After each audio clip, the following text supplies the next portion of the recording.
नमस्कार दोस्तों, स्वागत है आप सभी का सफलता सीरीज में। तो हम लोग चैप्टर 5 जो है के क्वेश्चन डिस्कस कर रहे थे। आज उनके आगे के क्वेश्चन देखेंगे। तो आज का पहला क्वेश्चन है, धर्मवीर भारती के संदर्भ में क्या सही नहीं है। तो यहाँ पे नहीं पे फोकस कीजिएगा कि कौन सा कथन जो है धर्मवीर भारती के संदर्भ में सही नहीं, यानी कि 3 ऑप्शन आपको राइट मिलेंगे, उसको याद करना होगा। ठीक है। तो ए है कि वे व्यक्ति स्वातंत्र्य के विरोधी कवि हैं, तो यही गलत है। वे व्यक्ति स्वातंत्र्य के पक्षधर हैं, ये सही है। वे किशोर भाविकता के लेखक हैं, ये सही है। वे मिथकीय संदर्भों पर आधारित कविता लिखने वाले कवि हैं, ये राइट है। यानी कि 3 ऑप्शन राइट है, बी सी डी ए गलत है।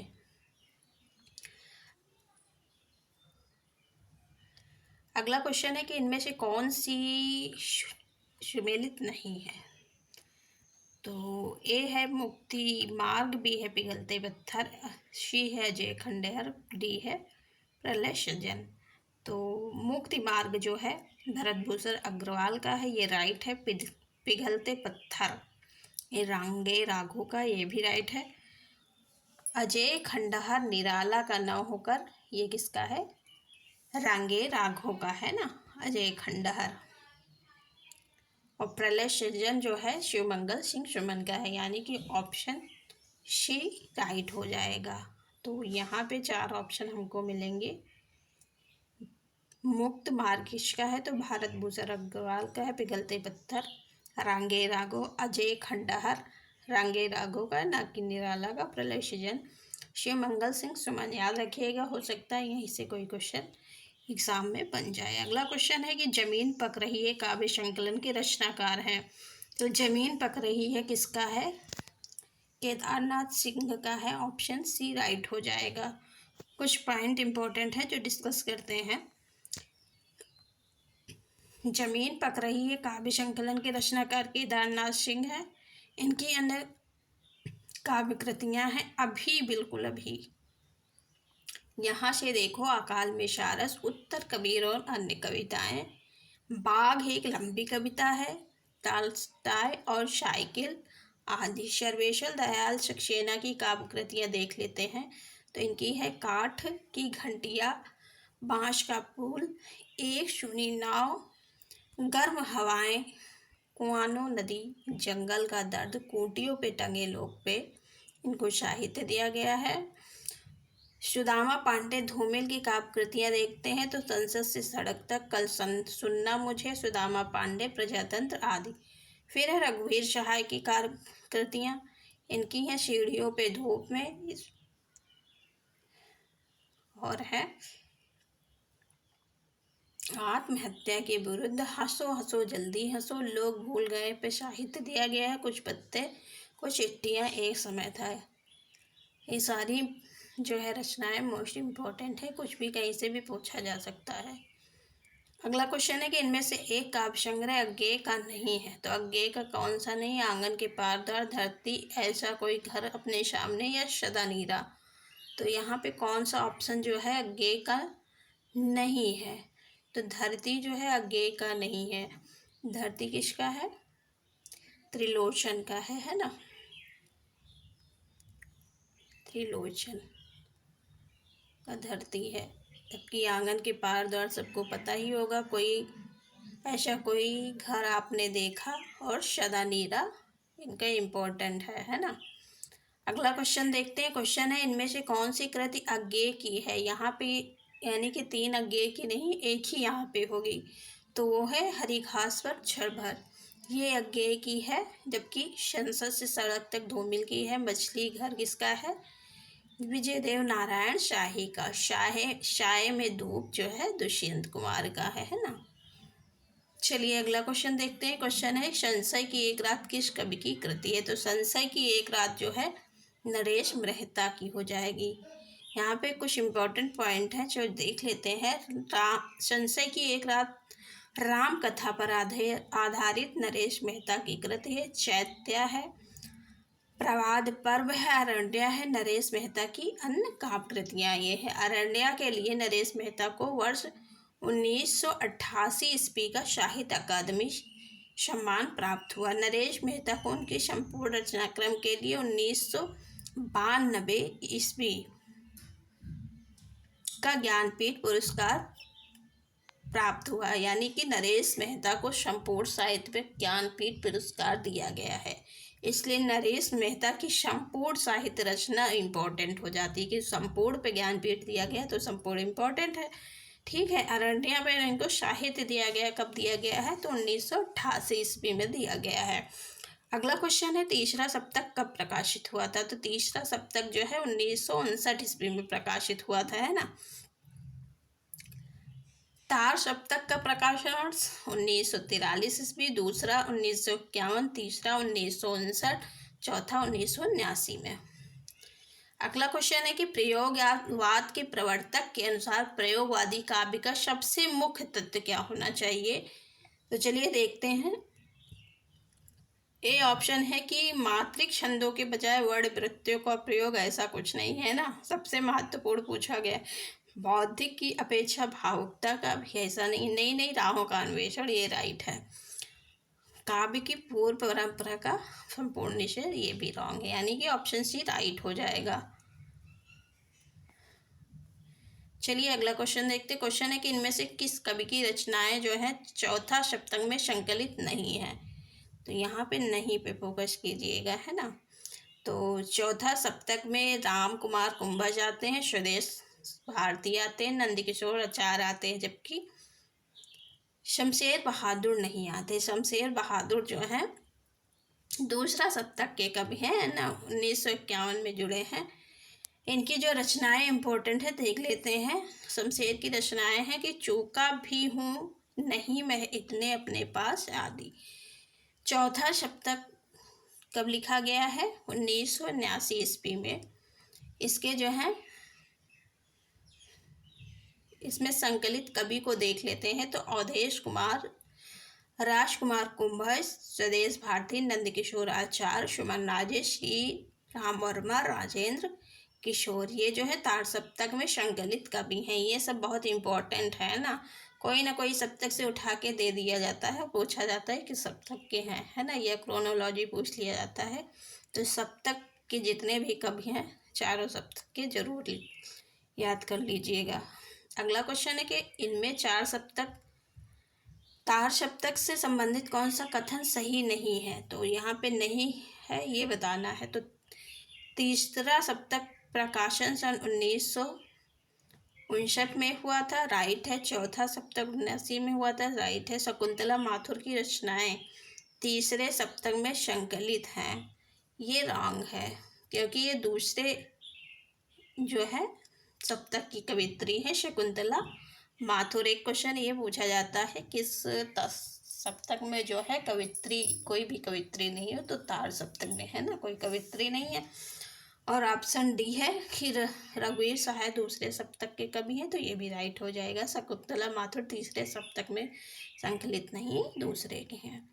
चलिए इम्पोर्टेंट पॉइंट है यहाँ पे डिस्कस करते हैं। तार सप्तक की स्थापना सबको पता हो गया है कि 1943 में अज्ञे ने किया। दूसरा सप्तक 1951 में, तीसरा 1959 में, चौथा 1979 में अज्ञे द्वारा संपादित किया गया।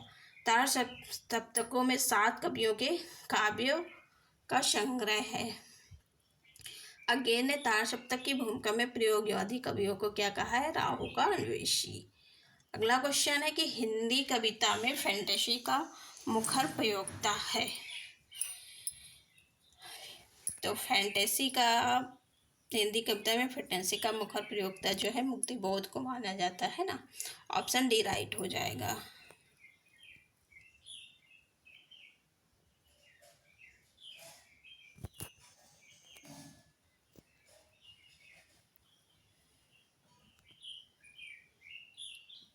चलिए यहाँ कुछ पॉइंट जो है इम्पोर्टेंट है जो डिस्कस करते हैं। हिंदी कविता में फैंटेसी के मुखर प्रयोक्ता मुक्तबोध हैं। मुक्तबोध को गहन अनुभूत और तीव्र इंद्रिय बोध का कवि भी कहा जाता है। तो किसको गहन अनुभूत और तीव्र इंद्रिय बोध का कवि कहा जाता है? तो वो है मुक्तिबोध। मुक्तिबोध के अनुसार फैंटेसी की परिभाषा क्या है देख लेते हैं।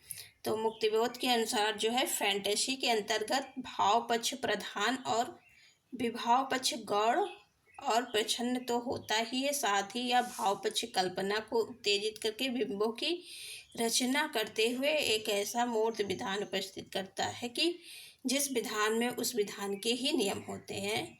इम्पोर्टेंट है ना। अगला क्वेश्चन है, इनमें से कौन प्रपत्यवाद से संबंधित नहीं है।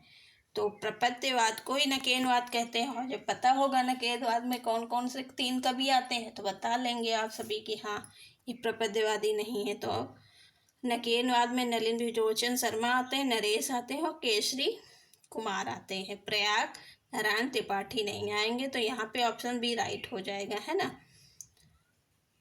प्रपत्यवाद की जो है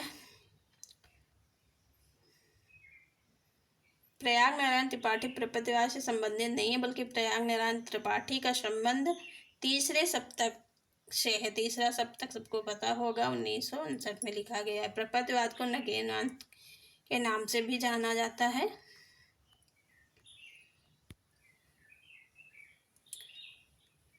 प्रपत्यवाद का प्रवर्तन किसने किया था? नलिन विलोचन शर्मा ने कब किया था? सन 1965 ईस्वी में। नकेन के प्रपद्य संकलन से संकलित किया गया है। नकेन का तात्पर्य नलिन विलोचन, केसरी कुमार, नरेश नाम के प्रथम अक्षरों को आधार मानकर नकेन बनता है ना। इम्पोर्टेंट पॉइंट है। अगला क्वेश्चन है कि इनमें से दूसरा सप्तक में संकलित कभी नहीं है। तो दूसरे सप्तक में कौन नहीं आएंगे? रघुवीर इसमें लिखा है कि दूसरा सप्तक में संकलित कवि हैं, यानी कि दूसरे में कौन है? एक ऑप्शन राइट होगा, तो रघुवीर सहाय हो जाएंगे। दूसरे में केदार तीसरे के हैं ना।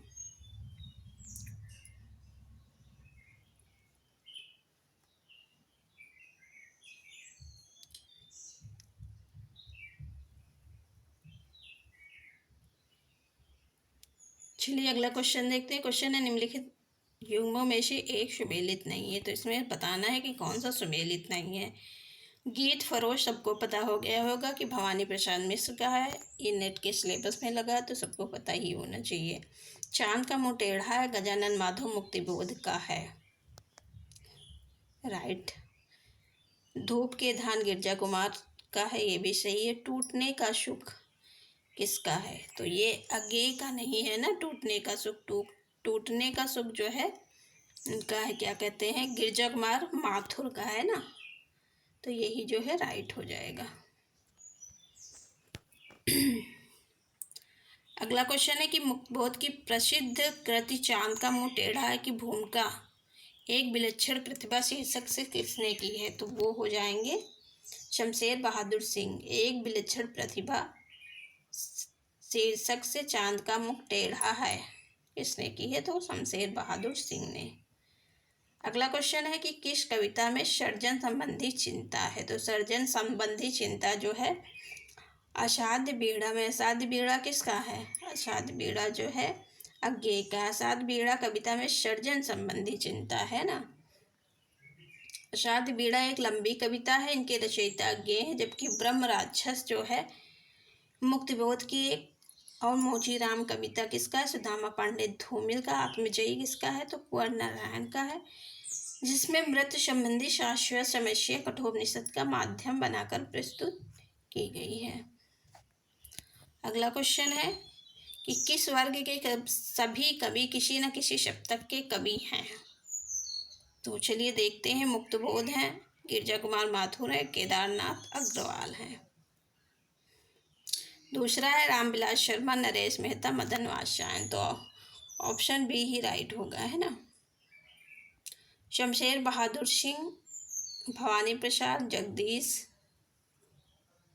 चतुर्वेदी हैं। यहाँ पे ऑप्शन बी राइट हो जाएगा। रामविलास शर्मा, नरेश मेहता, इस वर्ग के सभी कवि किसी न किसी सप्तक के कवि हैं। प्रयोगवाद का प्रारंभ 1943 ईस्वी में सच्चिदानंद हीरानंद वात्स्यायन अज्ञेय के संपादक में प्रकाशित तार सप्तक से माना जाता है। तार सप्तक में कुल कितने कवि संग्रहित है? तो 7 है ना। अज्ञेय के संपादक में कुल 4 तार सप्तक प्रकाशित हुए हैं। रामविलास शर्मा तार सप्तक के कवि हैं। नरेश मेहता और मदन सेन दूसरे और तीसरे के हैं, यानी कि नरेश दूसरे के हैं, मदन तीसरे के हैं। अगला क्वेश्चन है, यह दीप अकेला के माध्यम से कवि कहना चाहता है। ऑप्शन ए है कि समाज हमेशा ही व्यक्ति का विरोध होता है, समाज में हमेशा व्यक्ति का विरोध होता है। बी है व्यक्ति को समाज से अनुकूल बने रहकर जीना चाहिए। सी है गुस्सा और अपमान व्यक्ति को झुका देता है। डी है व्यक्ति निराश होकर समाज के ही पास रहता है। व्यक्ति विशिष्ट बने रहकर ही समाज के लिए कुछ कर सकता है। ऑप्शन ई यहाँ पे राइट हो जाएगा और सब रॉन्ग है। यह दीप अकेला है ना, अकेला दीप ही विशिष्ट है, ये नहीं कि व्यक्ति विशिष्ट बन के रहकर ही समाज के लिए कुछ कर सकता है। कुछ पॉइंट यहाँ दिए गए हैं, चलिए डिस्कस करते हैं। यह दीप अकेला के माध्यम से कभी कहना चाहता है कि व्यक्ति विशिष्ट बने रहकर ही समाज के लिए कुछ कर सकता है। यह दीप अकेला कविता प्रयोगवाद के प्रमुख कवि अज्ञेय द्वारा रचित है। यह कविता अज्ञेय की व्यक्तिवाद में समाज और समूह को शामिल करते हुए प्रतीत होती है। अज्ञेय की चर्चित कविताएं हैं अषाढ़ बीड़ा, कल्कि की बाजरे, सांप, नदी के दीप, हरी घास पर छड़बर, जितना तुम्हारा सच आदि। अषाढ़ बीड़ा एक लंबी कविता है ना। अज्ञेय को उनके कविता संग्रह आंगन के पार द्वार पर साहित्य अकादमी पुरस्कार, कितनी नाव में कितनी बार ज्ञानपीठ पुरस्कार दिया गया है, यानी कि आंगन के पार द्वार को साहित्य मिला है और कितनी नाव में कितनी बार को ज्ञानपीठ। इम्पोर्टेंट है, याद रखिएगा, पूछा जा सकता है, पूछा गया भी है कई एग्जामों में। अगला क्वेश्चन है कि किस कवि में शहरी जीवन पद्धति के दंभ पर कटाक्ष किया गया है। तो यहाँ पे हो जाएगा हरी घास के क्षणभर, है ना। हरी घास के क्षणभर कविता में शहरी जीवन पद्धति के दंभ का कटाक्ष किया गया है, याद रखिएगा। अच्छे शहरी के जगह पर नगरीय दे दिया जाएगा तो रॉन्ग हो जाएगा, ये शहरी इंपॉर्टेंट है, शहरी शब्द जो है याद रखिएगा। हरी घास के क्षणभर कविता प्रयोगवाद तथा नई कविता के शलाका पुरुष कहे जाने वाले अज्ञेय द्वारा रचित है। अज्ञेय के काव्य संग्रह इस प्रकार हैं। पहला है भग्नदूत, दूसरा है चिंता, तीसरा है तिलम, चौथा है हरी घास के पर क्षणभर। हरी घास पर क्षणभर के लिए ज्ञानपीठ पुरस्कार दिया गया है ना। अज्ञेय अस्तित्ववाद में विश्वास रखने वाले कवि है ना।